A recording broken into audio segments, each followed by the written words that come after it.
Hello, good morning viewers. मैं राकेश कुमार आज फिर से जुड़ा हूँ आपके साथ अपने इंजीनियरिंग ड्राइंग के क्लास में। तो आज का जो हमारा क्लास होगा बच्चों, वो आप देख पा रहे होंगे आइसोमेट्रिक सिलेंड्रिकल के बारे में आज हम लोग जानेंगे। इससे पहले क्लास में हम लोग आइसोमेट्रिक सर्कल यानी कि इलिप्स के बारे में, इलिप्स कैसे बनता है आइसोमेट्रिक में, उसके बारे में हम लोग जाने थे।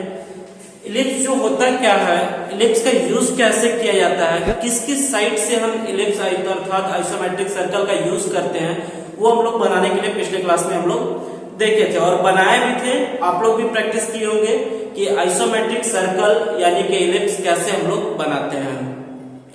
तो आज हम उसी इलिप्स से रिलेटेड एक आइसोमेट्रिक जो है आपका सिलेंड्रिकल जॉब को हम लोग बनाएंगे, जो आइसोमेट्रिक में ड्रॉ करके देखेंगे कि वो कैसे ड्रॉ किया जाता है। पिछले क्लास में किया क्या था मैंने, तीनों साइड यानी कि एक्स वाई जेड एक्सिस जो हमने ब्लॉक तैयार किया था, ये जो ब्लॉक तैयार किया था हमने, है ना, इस ब्लॉक का तीनों साइड में हमने इलिप्स बनाकर देखा था।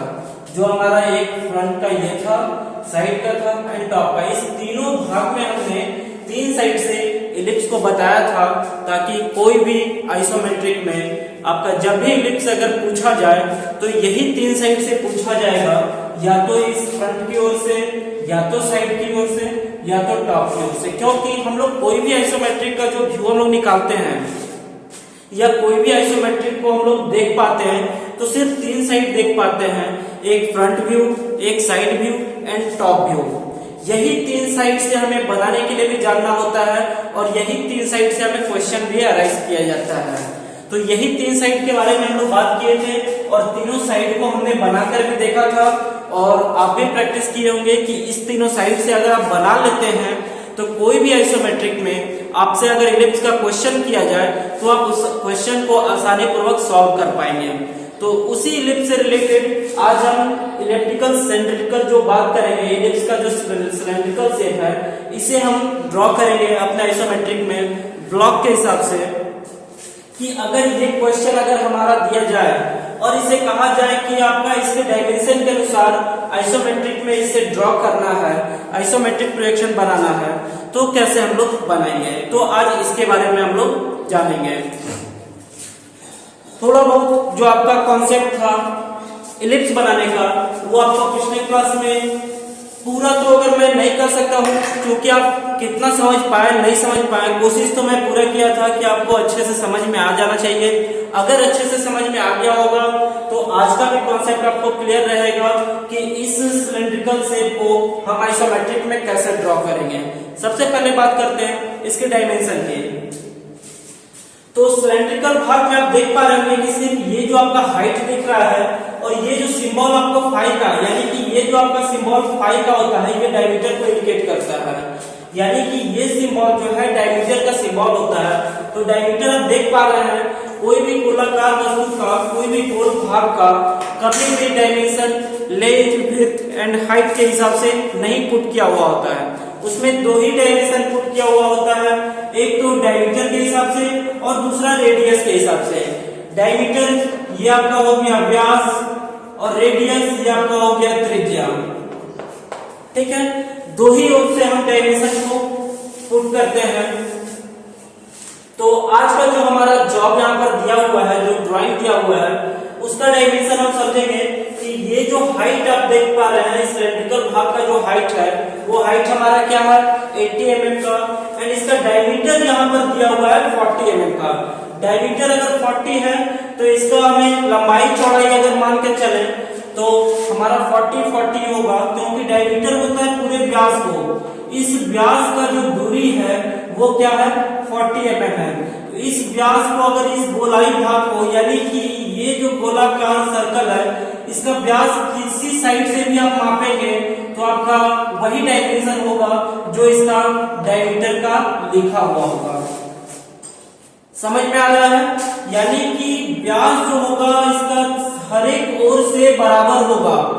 किसी साइड से भी इसका डायमेंशन अगर माप लिया जाए तो इसका व्यास बराबर होगा डायमीटर जो यहाँ पे दिया हुआ है। अगर त्रिज्या की भी बात करें तो इसके बीच सेंटर से किसी ओर से भी अगर बीच सेंटर से अगर माप लिया जाए तो इसका त्रिज्या भी वही बराबर ही होगा। यानी कि कोई भी गोलाकार वस्तु का हम दो तरह से डायमेंशन माप सकते हैं, एक तो रेडियस के हिसाब से और दूसरा डायमीटर के हिसाब से।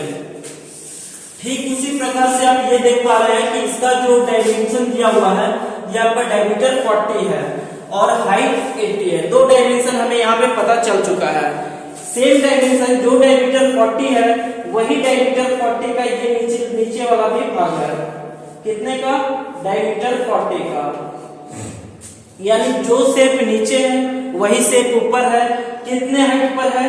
80 mm के हाइट पर। तो आज हम इसको ब्लॉक सिस्टम से बनाएंगे और देखेंगे कि आइसोमेट्रिक में ये सिलेंड्रिकल शेप कैसे ड्रॉ किया जाता है। तो यहाँ पर डायमेंशन आप देखें कि डायमीटर जो हमारा 40 दिया हुआ है, यानी कि हमें जो ब्लॉक बनाना है ब्लॉक का लंबाई और चौड़ाई क्या होगा? 40 mm का होगा। तो आप देख पा रहे हैं कि यहाँ पर एक ब्लॉक मैं पहले से ड्रॉ करके रखा हूं जो कि इसका लंबाई या चौड़ाई जो भी मानिए ये कितने का होगा? 40 mm का, 40 mm का। एंड इसका हाइट क्या दिखाया जा रहा है? 80 mm। तो इसका हाइट आप कहीं से भी पॉइंट कर सकते हैं। इस प्रकार इस सिलेंड्रिकल भाग में आप देख रहे हैं कि ये जो हाइट इस पॉइंट से इस पॉइंट तक हमने दिया है, तो आप ब्लॉक का हाइट कहीं से भी माप सकते हैं। यहां से भी अगर यहां देखेंगे तो 80 ही होगा, ये पॉइंट से ये पॉइंट देखेंगे तो भी 80 ही होगा, एंड ये पॉइंट से ये पॉइंट भी देखेंगे तो भी 80 होगा। ये ब्लॉक बनाने के लिए पहले क्लास में मैं बताया था आपको कि कोई भी चीज का 3 डायमेंशन हम लेते हैं, इसकी बात नहीं कर रहा हूं, कोई भी ऑब्जेक्ट का 3 ओर से हम देखते हैं, 3 डायमेंशन लेते हैं आइसोमेट्रिक का, इसलिए हम इसे 3D भी कहते हैं। क्या कहते हैं? 3 डायमेंशनल व्यू। यानी कि किसी भी चीज का लंबाई लेते हैं, चौड़ाई लेते हैं और ऊंचाई लेते हैं। तो जो लंबाई नीचे में होगा वही लंबाई ऊपर होगा, वही लंबाई अगेन इसमें होगा। ठीक है? चौड़ाई जो इसमें होगा वही चौड़ाई इसमें होगा, वही चौड़ाई इसमें होगा। जो ऊंचाई हमारा ये भाग है वही ऊंचाई ये भाग है, यही ऊंचाई ये भाग है। सेम प्रोसेस इसमें भी देख रहे हैं कि जो हमारा डायमीटर दिया गया है, डायमीटर यानी कि पूरे भाग का जो दूरी हमारा दिया गया है वो 40 है, तो ये 40 हमने लिया, तो ये भी 40 हम लेंगे। हाइट आप देख पा रहे हैं कि ये जो हाइट दिया हुआ है, तो ये भी हाइट मापेंगे तो 80 होगा, ये भी हाइट मापेंगे तो 80 होगा, ये भी हाइट मापेंगे तो 80 होगा। क्लियर है? तो सबसे पहले आप क्या करेंगे, इसके डायमेंशन को देखते हुए एक ब्लॉक इस सेट का तैयार कर लेंगे। जो भी डायमेंशन दिया हुआ हो, यहाँ 80 था इसलिए मैंने यहाँ पे 80 दिया, डायमीटर 40 का तो 40 हमने यहाँ पे ड्रॉ किया। ठीक है? उसके बाद करना क्या है, तो आप नीचे देखेंगे, नीचे वाले भाग में एक ब्लॉक तैयार करना है, जो कि आपके पिछले क्लास में मैं बताया था कि YZ एक्सिस, यानी कि ये जो आपका 2 एक्सिस में टॉप व्यू जो बनता है, ये आपका Y और ये आपका Z है ना, इसमें जो हमारा बीच का जो एक्सिस होता है वो नहीं होता है, यानी कि X एक्सिस बीच में नहीं होता है। तो इसे क्या करेंगे, ये एक लाइन यहाँ से जाएगा और ये पॉइंट से हमारा एक लाइन ये जाएगा। तो ये भाग को तैयार करेंगे, तो ये भाग को ऊपर वाले भाग में हमारा देख पा रहे हैं कि ब्लॉक में ये ऑलरेडी तैयार किया हुआ है, बना हुआ है। यही शेप को नीचे हम ड्रॉ करेंगे। तो हमें करना क्या होगा, इस पॉइंट से एक लाइन इस पर चलेंगे, है ना, एंड ये पॉइंट से ये लाइन एक ड्रॉ इस पे करेंगे। तो आप देख पा रहे होंगे कि जो शेप हमारा ऊपर था वही शेप हमारा ये नीचे भी निकल आया है। और इसके बाद का जो प्रोसेस होगा, तो ये बीच का लाइन का हमारा कोई भी रोल नहीं है, इस बीच के लाइन को, इस एक्सिस को हम हटा देते हैं।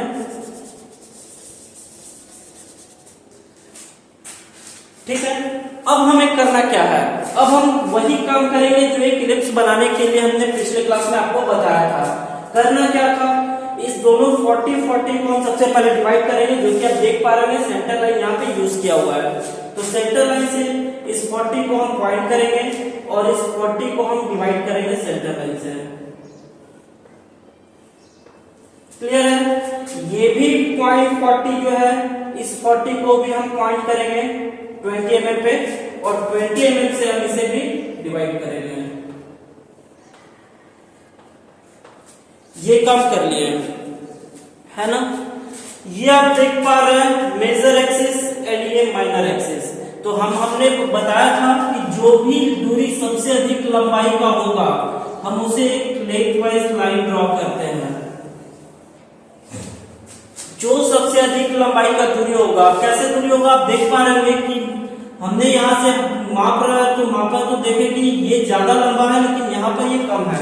देख के भी पता चलेगा कि ये अधिक लंबाई है और ये कम लंबाई है। तो इसे हम मेजर एक्सिस कहेंगे और ये हमारा माइनर एक्सिस होगा। तो जो भी हमारा दूरी होगा इसे हम क्या करेंगे, एक लाइन ड्रॉ करेंगे। लाइन ड्रॉ करने के बाद सिंगल सेट स्क्वायर से या सिंगल स्केल से आप क्या कर सकते हैं, ये पॉइंट से यहां तक एक लाइन हल्का ड्रॉ करेंगे जो ये पॉइंट से ये पॉइंट तक है। देख पा रहे हैं कि ये लाइन ड्रॉ किया हो। दूसरा क्या है, ये पॉइंट से ये पॉइंट तक करेंगे तो यहां पर एक लाइन आएगा। क्लियर है। तीसरी बात करें तो ये पॉइंट से इस पॉइंट पे आएंगे जो कि बिल्कुल इस शेप में होगा, एंड ये पॉइंट से इस पॉइंट पे लेके आएंगे तो आपका ये शेप होगा। इसका जो आपको कहीं पर समझने में दिक्कत हो तो इसका फर्स्ट क्लास जाकर आप देखें, जो इलिप्स के लिए मैंने बताया था आपको, उसमें भी क्लियर होगा और इसमें भी आपको क्लियर होगा। तो अब आपको करना क्या है, ये आप देख पा रहे हैं कि एक जो आर्क शेप, जो अर्धगोलाकार जो आपको दिख रहा है, बाकी के भाग को मैंने यहाँ पे डॉट डॉट करके दिखाया क्योंकि अंदर का वो गोला हमें बनाना नहीं है, वो आर्क खींचना नहीं है। तो हमें करना क्या है, सबसे पहले ये पॉइंट से यूज करेंगे तो यहां से एक लाइन इस प्रकार ड्रॉ करेंगे इस पॉइंट से, ठीक है, ये पॉइंट से। नेक्स्ट प्रोसेस क्या है कि उसके बाद हम क्या करते थे, ये पॉइंट से अपोजिट वाले भाग में हम ड्रॉ करते थे। तो अपोजिट वाले भाग में हमें यूज नहीं करना है लेकिन हम डॉट डॉट से हम आपको दिखा दे रहे हैं, ठीक है। यहां पर कंपास को रखेंगे और ये पॉइंट से ये पॉइंट तक चलेंगे। उसके बाद क्या करना है, ये जो पॉइंट था जो हमारा निकला था, इससे हम इसी घर के आर्क को कटिंग करेंगे जो कि यहां से हमारा ये डॉट डॉट यूज होगा और इस लाइन से हमारा ये कंप्लीट लाइन आएगा।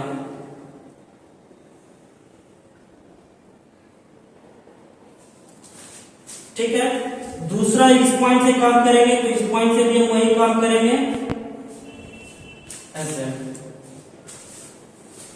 ठीक है। तो आप नीचे वाला शेप को आप देख पा रहे होंगे कि ये जो नीचे वाला जो हमारा शेप था वो हमारा यहाँ पर निकल आया। उसके बाद हमें दूसरा जो शेप हमें यूज करना है, यानी कि इसका सेम पोर्शन हमें कितने हाइट पर बनाना है, 80 mm के हाइट पे। तो ये जो ब्लॉक था हमारा वो ऑलरेडी 80 mm के हाइट पे था, तो फिर से वही सेम प्रोसेस करेंगे। इस 40 mm के भाग को यहां से डिवाइड करेंगे,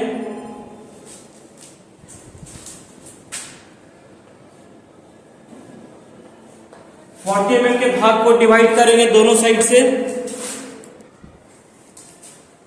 तो जो प्रोसेस हम लोग यहाँ पर नीचे वाले भाग में किए थे वही सेम प्रोसेस हमें करना है ऊपर वाले भाग में। तो फिर से हम यहाँ से एक लाइन ड्रॉ करेंगे, ये लाइन, और सिंगल सेट स्क्वायर को रखते हुए ये पॉइंट से ये पॉइंट पर अगर हम सिंगल सेट स्क्वायर को या सिंगल स्केल को आप यूज करके आप देख सकते हैं, यहाँ से ये पॉइंट से ये पॉइंट रखेंगे तो एक हमारा यहाँ पर लाइन ड्रॉ होगा और दूसरा ये पॉइंट से ये पॉइंट रखेंगे तो इस पोर्शन पे होगा।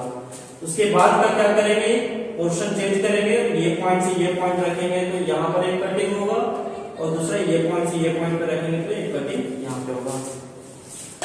यहाँ तक कोई दिक्कत नहीं होना चाहिए। फिर से कंपास का यूज करेंगे तो यहाँ पर हम अपने कंपास को रखेंगे तो ये पॉइंट से ये ड्रॉ होगा, इसके अपोजिट में हम कंपास को रखेंगे तो ये पॉइंट से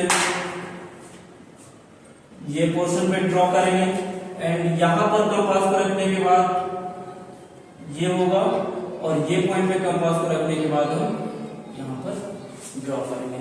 तो आप देख पा रहे हैं कि ऊपर और नीचे का दोनों का जो हमारा शेप है वो शेप यहां तक आपको समझ में आ गया होगा कि पहला जो नीचे वाला जो पोर्शन था हमारा वो पोर्शन यहाँ पर हमने ड्रॉ किया, एंड दूसरा जो ये इलेक्ट्रिकल शेप का जो पोर्शन था जो आपका ये आपका पोर्शन है वो आपने 80 mm के हाइट पर यहाँ पर ड्रॉ किया। अब हमें करना क्या है, तो ये जो पॉइंट से पॉइंट हमारा जो लाइन जो ड्रॉ किया गया वो पॉइंट कौन सा, तो आप देख पा रहे हैं कि यहाँ इस पॉइंट से जो हमने कंपास यूज किया था जहां पर ये पोर्शन पे कटिंग किया गया है, इस लाइन को टच किया गया है ना, नीचे भी सेम पोर्शन दिख रहा है, तो इस पोर्शन से हम क्या करेंगे, एक लाइन इस प्रकार ड्रॉ करेंगे एंड ये पोर्शन से एक लाइन हम इस प्रकार ड्रॉ करेंगे। क्लियर है? तो आप देख पा रहे हैं कि जो हमारा ये आइसोमेट्रिक जो दिख पा रहा था सिलेंड्रिकल शेप का, जो इस जो ऑब्जेक्ट को आप देख पा रहे थे, इसी ऑब्जेक्ट को हमने ब्लॉक के माध्यम से ड्रॉ किया है। ये ब्लॉक आप देख पा रहे हैं कैसे ब्लॉक सबसे पहले तैयार हुआ। तो सबसे पहले हमने किया क्या, इस आइसोमेट्रिक व्यू का सबसे पहले डायमेंशन ज्ञात किया, जो हमारा डायमेंशन था हाइट 80 mm का एंड डायमीटर 40 mm का। क्लियर है? 80 mm हाइट और 40 mm डायमीटर का हमने यहाँ पर डायमेंशन देखा, तो उसके अनुसार सबसे पहले एक ब्लॉक तैयार किए जो कि लेंथ भी इसका 40, विड्थ भी 40 एंड हाइट 80, 40, 40 एंड 80 के शेप में ब्लॉक तैयार किया। नीचे वाले भाग में जो हमारा बना हुआ है ये सर्कल यानी कि इलिप्स, उसे हम नीचे वाले भाग में बनाया। दूसरा जो पोर्शन था वो हमें 80 mm ऊपर हाइट जाके बनाया। ये पोर्शन कैसे बनाया गया ये आपको पिछले क्लास में भी क्लियर रूप से बता दिया गया है, उसे भी देख ले, आपको कॉन्सेप्ट क्लियर होगा।